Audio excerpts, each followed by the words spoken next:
আবার অন্তর্নিহিত বিজনেস সঙ্গে আছি রহমান রওনা। দর্শক, দেশের ব্যবসা বাণিজ্য, অর্থনীতি, শেয়ারবাজার সর্বশেষ তথ্য স্বয়ংক্রিয় গ্রাফিক্স পদ্ধতিতে পরিবেশন করছে একুশে বিজনেস। দর্শক, শুরুতে জানিয়ে দিচ্ছি দেশের পুঁজিবাজারের সর্বশেষ খবরাখবর, শেয়ার বাজারের সর্বশেষ তথ্য নিয়ে অপেক্ষা করছেন সহকর্মী হিরোজমান। চলে যাচ্ছি তার কাছে।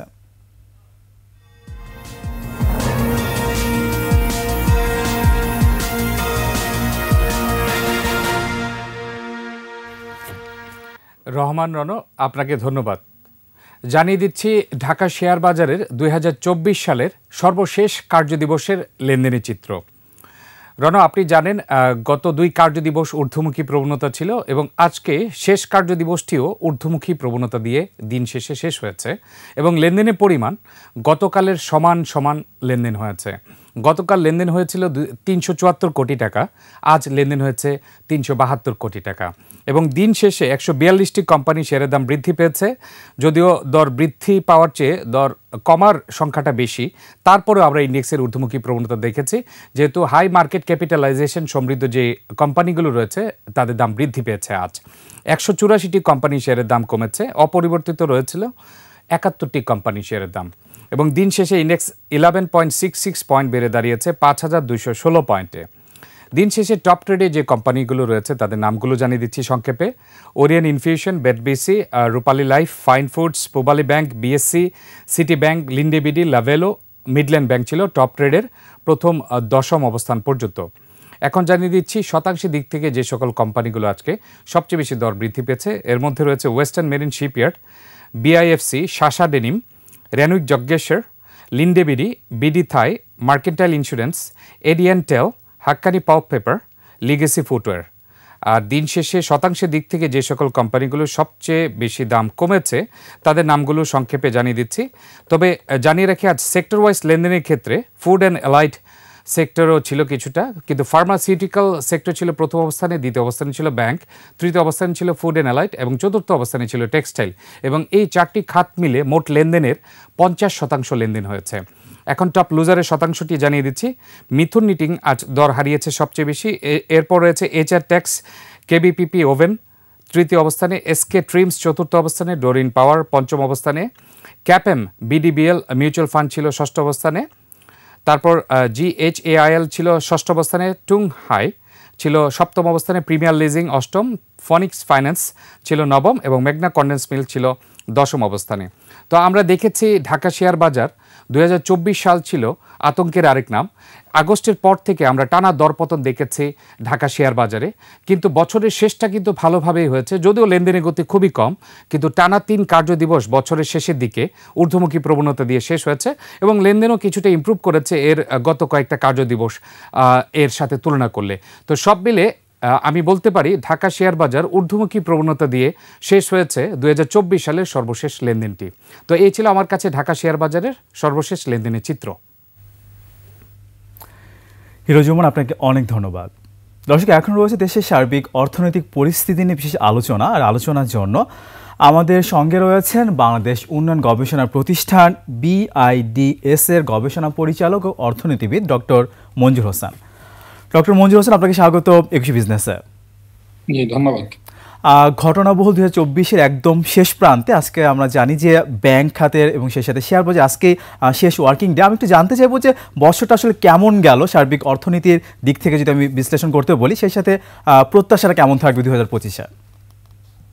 হ্যাঁ, এই বছরটা তো আসলে অনেক ঘটনাবহুল বছর। আমরা জুলাই আপরাইজিং এর পরে যেটা হলো যে শেখ হাসিনা সরকারের পতনের পর যে সমস্যাগুলো, কিছু সমস্যা আরো বেড়েছে অর্থনীতির ক্ষেত্রে, কিছু সমস্যা অতীত থেকে আগের মিসম্যানেজমেন্ট থেকে কন্টিনিউ করছে, আবার কিছু কিছু একটু পজিটিভ সাইডও আছে। তো প্রথমত আমি বলবো যে বর্তমান অন্তর্বর্তী সরকার এই অর্থনীতির যে, বিশেষ করে সমষ্টি অর্থনীতির যে অস্থিতিশীলতা বা আনস্টেবিলিটি আছে, সেটাকে মোকাবেলা করার জন্য বেশ কিছু পদক্ষেপ নিয়েছে। তার মধ্যে ধরেন ব্যাংকিং সেক্টরকে কিছুটা সঠিক পথে আনার জন্য সেখানে কিছু ব্যবস্থা নেওয়া হয়েছে। ইনফ্লেশন বা মূল্যস্ফীতি, যেটা এখনো অনেক বড় চ্যালেঞ্জ হয়ে দাঁড়িয়েছে, যেটা লাগাম টেনে ধরা যাচ্ছে না, সেইখানে ব্যবস্থা নেওয়া হয়েছে। মনিটারি পলিসির দিক থেকে ব্যবস্থা নেওয়া হয়েছে, মনিটারি পলিসি টাইটেন করা হয়েছে আরো। এক্সপোর্টটা বেশ কিছু বেড়েছে গত 6 মাসে। আর রেমিটেন্সের প্রবাহ অনেক ভালো এই গত কিছুদিন। এতে করে যেটা হয়েছে যে রিজার্ভটা মোটামুটি একটা লেভেলে স্টেবল আছে, $20 বিলিয়ন আশপাশে, এবং এক্সচেঞ্জ রেটটা স্টিল কিছুটা ভোলাটাইল, বাট এটাকে আমি মনে করি যে মার্কেটের সাথে অ্যালাইন করে হয়তো বা এটা এগোচ্ছে বলে আমার ধারণা। তবে যে বিষয়টা এখানে খুব গুরুত্বপূর্ণ যে যে যে সমস্যাগুলো আমরা পেয়েছি, বিশেষ করে সামষ্টিক অর্থনীতির যে অস্থিতিশীলতা, সেটা কিন্তু গত 3-4 বছর যাবতই হয়েছে, এবং সেটা হওয়ার পিছনে ছিল যে গত সরকারের যেই রাষ্ট্রীয় পৃষ্ঠপোষকতায় অনেকগুলো প্রতিষ্ঠানকে, বিশেষ করে অর্থনৈতিক প্রতিষ্ঠানগুলোকে একেবারে দুর্বল করে দেওয়া, নীতি গ্রহণ প্রক্রিয়াকে বিনষ্ট করে দেওয়া, পলিটিসাইজ করা, এগুলো পরিপ্রেক্ষিতে যেটা হয়েছে সঠিক সময় সঠিক সিদ্ধান্তগুলো নেওয়া হয়নি। যার ফলে যেমন বলতে পারি যে 9-6 যে একটা ইন্টারেস্ট রেট স্ট্রাকচার অনেকদিন চলেছে, এবং ইনফ্লেশন যখন বাড়ছিল তখনই আমরা বলছিলাম যে এটাকে উঠে দেওয়ার জন্য, সেটা উঠানো হয়নি কিছু গোষ্ঠী বা ব্যক্তির স্বার্থের দিকে লক্ষ্য রেখে। ফলে এখন যেটা দাঁড়িয়েছে যে মূল্যস্ফীতিটা এমন একটা পর্যায়ে চলে গেছে যেখান থেকে আসলে বিভিন্ন রকম পদক্ষেপ নিয়েও, ভালো ভালো পদক্ষেপ নিয়েও কিন্তু সেটাকে সামাল দেওয়া যাচ্ছে না। এর একটা কারণ যে শুধুমাত্র যে মনিটারি পলিসি দিয়ে এই সমস্যার সমাধান এখন করা যাবে তা না, এখানে অনেকগুলো ফ্যাক্টর জড়িত। যেমন ফিনান্সিয়াল সেক্টরে যদি স্থিতিশীলতা না আসে, জনগণের আস্থা না আসে, যদি রিজার্ভটা স্টেবল লম্বা সময় না থাকে, এক্সচেঞ্জ রেটটা যদি স্টেবিলাইজ না করা যায়, অ্যাট দ্য সেম টাইম বাজার ব্যবস্থাপনা এবং সাপ্লাই চেইনটা, যেটাতে আমি মনে করি যে একটা পলিটিক্যাল ইনস্টেবিলিটির কারণেও কিন্তু বাজার ব্যবস্থাপনাটা কিন্তু অনেক দুর্বল রয়ে গেছে, এবং অনেকটাই সেখানে অনেক ধরনের স্বার্থান্বেষী মহল কিন্তু তাদের স্বার্থ খুঁজছে, এবং স্বার্থকে রক্ষার স্বার্থেও বাজারে কিছু অস্থিতিশীলতা তৈরি করছে। তো এই বিষয়গুলো খুবই গুরুত্বপূর্ণ, যে একটা চ্যালেঞ্জ সামনের দিনগুলোর জন্য। আচ্ছা এট দ্য সেম টাইম যেটা ইম্পোর্টের কিছু রেস্ট্রিকশন চলছে এখনো অনেক ধরনের আইটেম আনার ক্ষেত্রে, বা বিশেষ করে রিজার্ভের থেকে চিন্তা করে, তা সেগুলো বাজারে কিছুটা ঘাটতি তৈরি করে পণ্যের এবং সার্ভিসের। সেগুলো হয়তো মূল্যস্ফীতিকে আরো বেগবান করছে বা কমাতে সাহায্য করছে না। তো এই মুহূর্তে সবচেয়ে বড় সমস্যাটা আমার ধারণা মূল্যস্ফীতিকে কমিয়ে আনা, চেষ্টা করা, যেটা আগামী বছরের পদক্ষেপগুলোর মধ্যে থাকবে। সরকারের যেসব মেগা প্রজেক্ট গুলো আছে বা অন্যান্য প্রজেক্ট গুলো আছে, সেগুলো নিশ্চয়ই কিছু কমে আসবে। আগামী বছর বাজেটও রিভাইজ করা হবে যতটুকু আমরা শুনতে পাচ্ছি, যাতে করে সরকারের অপচয় না বাড়ে, সরকারের ঋণ না বাড়ে, এবং ঋণ যেটাকে আমরা বলি ঋণের সুদ পরিশোধে যেন সমস্যা তৈরি না হয়। ইন্টারন্যাশনাল রিজার্ভ যেটা আছে সেটাকে মোটামুটি বর্তমান লেভেলে ধরে রাখা যায়। মানে এগুলোই হচ্ছে গুরুত্বপূর্ণ পদক্ষেপ হবে সামনের দিনগুলোতে। আচ্ছা এতে করে একটা সমস্যা হবে যে আমরা যে গ্রোথ মোমেন্টামটা চাচ্ছিলাম সেটা হয়তো কমে যাবে, এক্সপেক্টেড লেভেল হয়তো জিডিপির গ্রোথ হয়তো পাওয়া যাবে না। তো আমি মনে করি যে তারপরেও কিছু যদি শৃঙ্খলা ফিরিয়ে আনার ব্যবস্থাটা করা হয়, অর্থনৈতিক যে প্রতিষ্ঠানগুলোকে দুর্বল করা হয়েছে সেসব জায়গায় যদি সংস্কার করে, বা সেই সব জায়গায় যদি ফিক্স করা হয় দুর্বলতাগুলোকে, তাহলে হয়তো বা আগামী দিনগুলোতে অর্থনীতি আস্তে আস্তে আগের জায়গায় ফিরে আসার একটা সম্ভাবনা তৈরি হতে পারে। মানে এখন তো আমরা বাস্তব চিত্রটা আসলে দেখতে পাচ্ছি, আসলে কি হচ্ছে সেটা আমরা জানতে পারছি। এর আগে তো আসলে তথ্যগুলো আমরা ঠিকভাবে পেতাম না। তো সব কিছু মিলে রেমিটেন্সের কথা বলছেন, এক্সপোর্ট বাড়ছে, কিন্তু অর্থনৈতিক স্থবিরতা যেটা আপনার কথাতে অলরেডি চলে এসেছে, তো এটা তো বিরাজমান। কি করা যেতে পারে, ক্ষত কিভাবে কাটিয়ে ওঠা যেতে পারে? না, স্থবিরতাটা এখন এখন সমস্যা অনেক ধরনের। যেমন আমি বলছিলাম যে মনিটারি পলিসির যে এখন পলিসি রেটটা অনেক বাড়িয়ে দেওয়া হচ্ছে, অনেক মানি সাপ্লাই কমিয়ে দেওয়া হচ্ছে।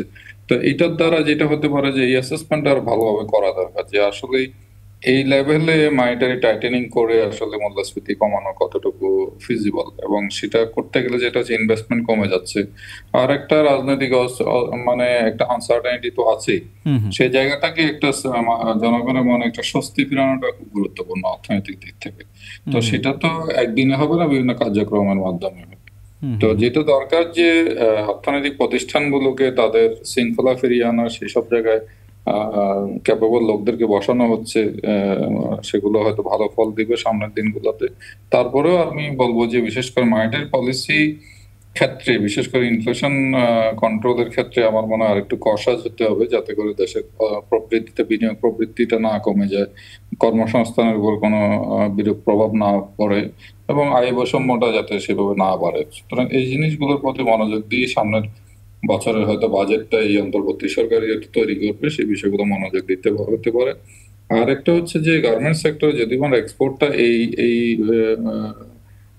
মানে ডিসেম্বর পর্যন্ত খুব ভালো ছিল, তো সামনের দিনগুলোতে হয়তো ভালো নাও থাকতে পারে, আর একটু কমতে পারে, কারণ গার্মেন্টস সেক্টরে অস্থিতিশীলতা ছিল, যার ফলে অনেক অর্ডার হয়তো ডেবিট করেছে।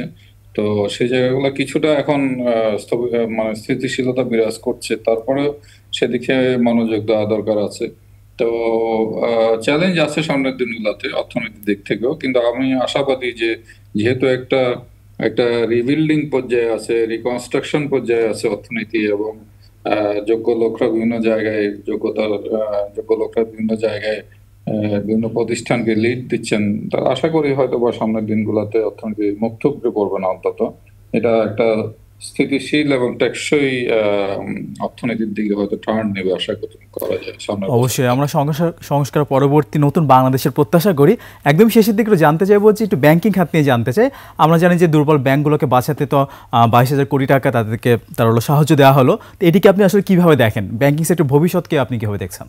না, একটা হচ্ছে যে আমি একদিকে মনে করি যে এটা করা দরকার ছিল। আমরা কি আচ্ছা। ব্যাংকগুলোকে ফেল হতে দিব না দিব না? যদি ফেল হতে দিই তাহলে এটা কিন্তু ইকোনমি ওয়াইড আরো অনেক আচ্ছা। বড় বেশি ইম্প্যাক্ট হতো। এখন সেগুলো বাঁচাতে গেলে যেটা হয়েছে যে সেটা অর্থ ছাপতে হয়েছে, তার একটা ইনফ্লেশনারি প্রভাব আছে পড়বে দেশের অর্থনীতির উপর।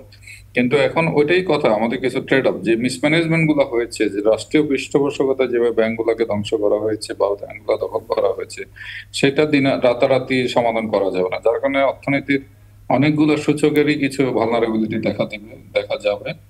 সে কথাই বলছিলাম যে আস্তে আস্তে ব্যাংকগুলো হয়তো আগের জায়গায় ফিরে আসবে, অথবা সেই ক্ষেত্রে ব্যাংকিং সেক্টরকে সংস্কার করার জন্য, এবং আমি মনে করি যে এখন একটা স্থায়ী কমিশন, ব্যাংক কমিশন হয়তো ভবিষ্যতে দরকার হবে, যাতে করে ব্যাংকিং সেক্টরে এই ধরনের কি ধরনের রিফর্মস এর দরকার বা কি ধরনের কাজ করা যায় সেটা যেন টাইম টু টাইম মনিটর করা যায় এবং সেটাকে বাস্তবায়ন করা যায়। এই মুহূর্তে বাংলাদেশ ব্যাংকের পক্ষ থেকে 3টা সম্ভবত টাস্ক ফোর্স গঠন করা হয়েছে কুইক মানে ক্রাইসিস ম্যানেজমেন্টের লক্ষ্য নিয়ে। তবে ভবিষ্যতে এটা চিন্তার বিষয় আছে, এই ধরনের এতগুলো ব্যাংক বাংলাদেশের জন্য দরকার আছে কিনা, কারণ ব্যাংকগুলো তো আসলে সাধারণ মানুষকে বা রুরাল এরিয়াকে সাপোর্ট দিচ্ছে না। ব্যাংকগুলো সবই শহর কেন্দ্রিক, এবং সেখানে কিছু সুবিধাভোগীরা সুবিধা নিয়েছে এইসব ব্যাংক থেকে। এই ব্যাংকগুলোকে মার্জার করা বা একুইজিশনের কোনো ফর্মুলা তৈরি করা যায় কিনা, যাতে আমদানিকারীরা ক্ষতিগ্রস্ত না হয় এবং দেশে বিনিয়োগ ক্ষতিগ্রস্ত না হয়, সেদিকে চিন্তা করা দরকার। আরেকটা হচ্ছে যেসব অ্যাসেট দেশ থেকে চলে গেছে, অ্যাসেট রিকভারি একটা কমিটি করা হয়েছে, আমি জানি না কতটুকু সম্ভব, কিন্তু আইন কানুনের পরিবর্তনের দরকার হলে সেটাও করা উচিত। পরে যেসব লোকরা খেলাপি হয়েছে, তাদের দেশে যে সম্পদ আছে, তার বিজনেস আছে, সেগুলোকে হয়তো কনফিসকেট করে সেগুলোকে সরকার তার খেলাপি ঋণের রিকভারি করতে পারে, বা অন্যভাবে মালিকানা হাত বদল করে হলেও যাতে এগুলো সচল রাখা যায় সেই ব্যবস্থাটা করা যেতে পারে। আর সর্বোচ্চ যেটা দরকার, যে রুলস অফ লটাকে খুব স্ট্রংলি এস্টাবলিশ করতে হবে। নতুন বাংলাদেশের যে সম্ভাবনা তৈরি হয়েছে, সেখানে সবাই আশা করে যে এই ধরনের দুর্বৃত্ত পরায়ণতা থাকবে না, এই ধরনের অর্থনৈতিক বিশৃঙ্খলা থাকবে না, এবং এই ধরনের একটা লং টার্ম যে স্বৈর শাসনের মতো অবস্থা, সেটাকে যেন ভবিষ্যতে না থাকে, সেই ব্যবস্থাগুলো থাকবে, অবশ্যই। তাহলে অর্থনীতিও এগিয়ে যাবে, রাজনীতিও এগিয়ে যাবে। মানে সুশাসন নিশ্চিত অবশ্যই করতে হবে। তো 2024টা আসলে ব্যাংকিং সেক্টর বলেন আর ক্যাপিটাল মার্কেট বলেন, দুটার জন্য অনেক খারাপ ছিল। তো সার্বিকভাবে অর্থনীতি একটা সুবাতাস বইবে নতুন বছরে, সেই প্রত্যাশায় আমরা করছি। আপনাকে অনেক ধন্যবাদ আমাদেরকে সময় দেওয়ার জন্য। আপনাকে ধন্যবাদ। দর্শক, এতক্ষণ আমরা কথা বলছিলাম বাংলাদেশ উন্নয়ন গবেষণা প্রতিষ্ঠান BIDS এর গবেষণা পরিচালক ও অর্থনীতিবিদ ডক্টর মঞ্জুর হোসেনের সঙ্গে। দর্শক, এই মুহূর্তে নিচ্ছি একটা বিরতি, ফিরব একটু পরে, আমাদের সঙ্গেই থাকুন।